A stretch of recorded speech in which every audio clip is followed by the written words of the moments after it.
The Lord be with you. And with your spirit. A reading from the Holy Gospel according to Saint Mark. Glory to you, O Lord.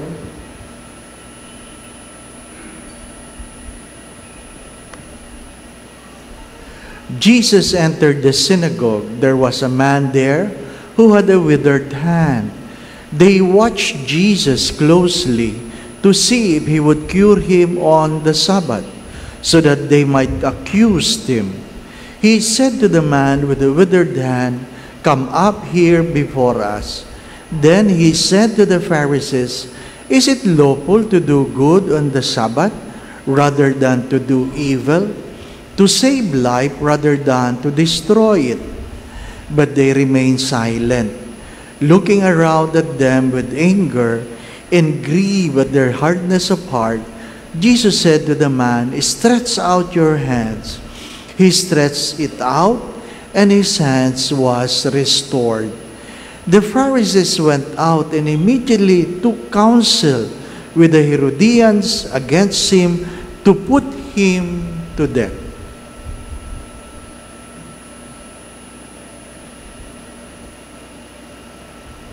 The Gospel of the Lord.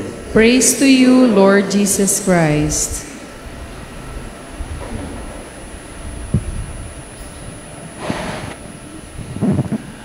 We have to constantly remind ourselves that our eyes will always see what we want to see. Our eyes will always see what we want to see. Not necessarily what we ought to see. That's why we need to pray. To ask the Lord for the grace to see what we ought to see rather than what we want to see. The first reading speaks of a young man who sees Goliath as just an ordinary person to be conquered. But Saul sees Goliath as a very powerful problem against a little boy. Depende kung anong gusto mong makita. Pagka minsan ang problema maliit lang, pero dahil ang mata mo ay gustong malaki ang makitang problema, lumalaki talaga. Yung iba naman, hindi naman talaga problema. Pinoproblema lang. Ano yung mga bagay-bagay sa buhay natin na hindi naman talaga problema, pero pinoproblema natin? At dahil diyan, nalulungkot tayo.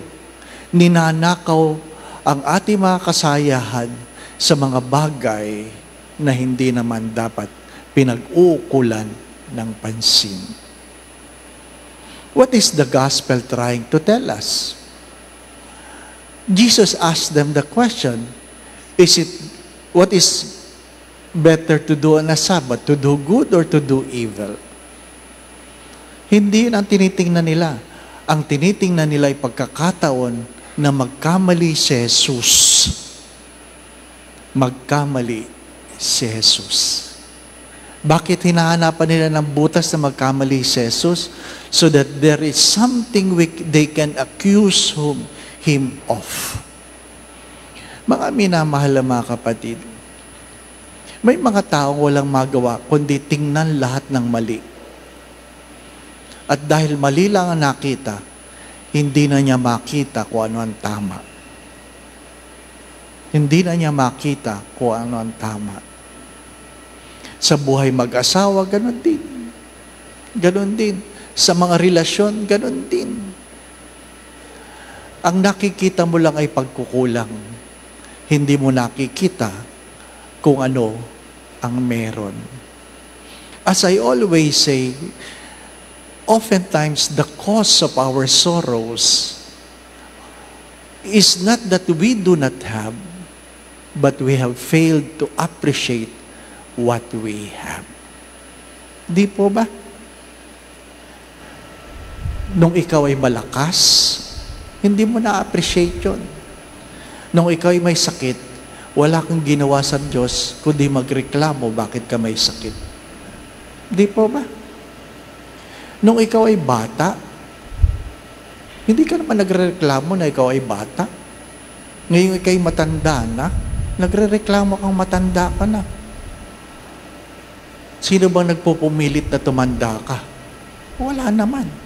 Pero tumatanda ka kasi yung iyong panalangin ay, gusto kong mahaba ang buhay. Meron bang mahaba ang buhay na hindi tumanda? Bato lang. Mga minamahal na mga kapatid, isa sa pinakamatanda o mahabang buhay ay pagong. Ay di mamili kayo, tao, pagong. Di po ba, no? My dear friends, my brothers and sisters, you ask yourself, mahirap na mayroong utak. Kasi pag may utak ka, napipilitan ka mag-isip. Pero pwede din namang mabuhay na walang utak. Hindi po ba? Alam natin yun. Ang mga ipis ay pwedeng mabuhay nang walang ulo. Basahin ninyo, totoo yun. Diba? Sa madalit sabi, may mga bagay na pwedeng mabuhay nang walang utak. Pero mamili ka, utak o walang utak. Di pa ba, na? Sabi nga ng aking yumaong professor, sabi, gamitin mo yung utak mo, David. Walang bumibili ng second hand na utak. Di po ba? Wala naman. At least yung puso, meron, no? Merong pwedeng maglagay ng puso ng may puso, kidney ng may kidney. Magsabi kayo, pero walang naglalagay ng utak ng may utak. Mga minamahal na mga kapatid, ask yourself, what are the things you have been complaining? Or perhaps a better question to ask is, what have I failed to see? What I have failed to see. Panginoon, ano ang hindi ko makita? Amen. Giving 1.1 million a month for this apostolate or 14.3 million a year. Ano po? Maraming salamat. Ano po? Hindi mayaman ang Greenbelt. Generous lang kayo. Ano po? Going back to what I've said, keep this in mind, that we always see what we want to see.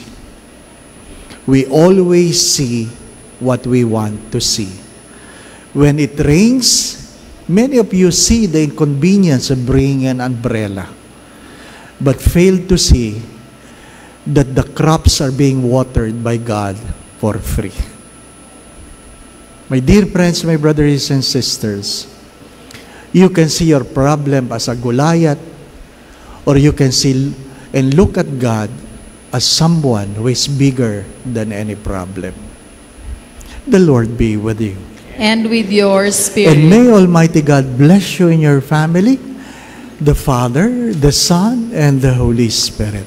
Amen. We go in peace to love and serve the Lord. Thanks be to God.